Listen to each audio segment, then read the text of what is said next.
German defense chiefs on Thursday laid bare the extremely limited resources of Europe's biggest economies to help push back against Russia's invasion of Ukraine. Former Defense Minister Annegret Kramp-Karrenbauer admitted Berlin was guilty of historical failure in not bolstering itself militarily. The defense minister in Angela Merkel's cabinet said Germany had forgotten lessons from the past that negotiation always comes first, but we have to be militarily strong enough to make non-negotiation not an option for the other side. I'm so angry at ourselves for our historical failure. After Georgia, Crimea, and Donbas, we have not prepared anything that would have really deterred Putin, said Kramp-Karrenbauer, referring to incursions carried out by Russia while Merkel was in power. Her Twitter outburst came as the chief of the German Land Army, Alphonse Mays, posted on the social network LinkedIn that the options we can offer to politicians to support NATO are extremely limited. The Bundeswehr is more or less bare, he wrote in the stark admission. Western allies had seen it coming and were not in the position to come through with our arguments, to draw the lessons from the annexation of Crimea and to implement them, the commander said. NATO territory is not directly threatened yet, even if our partners in the East feel the constantly growing pressure, he said. Mays said it was high time to bolster the army. When if not now is the time to rebuild.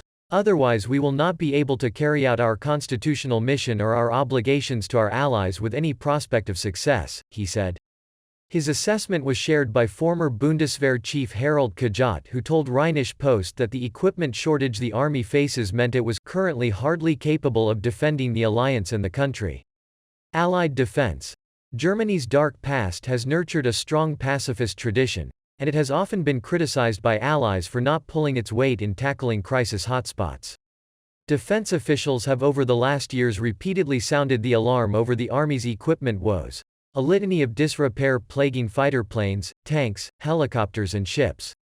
At the end of 2017 all of the country's submarines were in dry dock for repairs, while for some parts of 2018 none of the Air Force's of 400 meters transport planes were airworthy.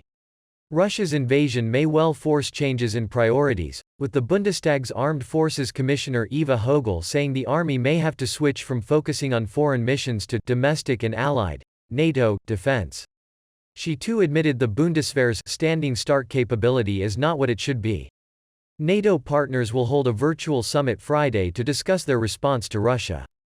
Around 550 German soldiers are stationed in Lithuania as part of a NATO mission, with another 350 troop reinforcements already pledged. But Defense Minister Christine Lambrecht has said the numbers could be increased.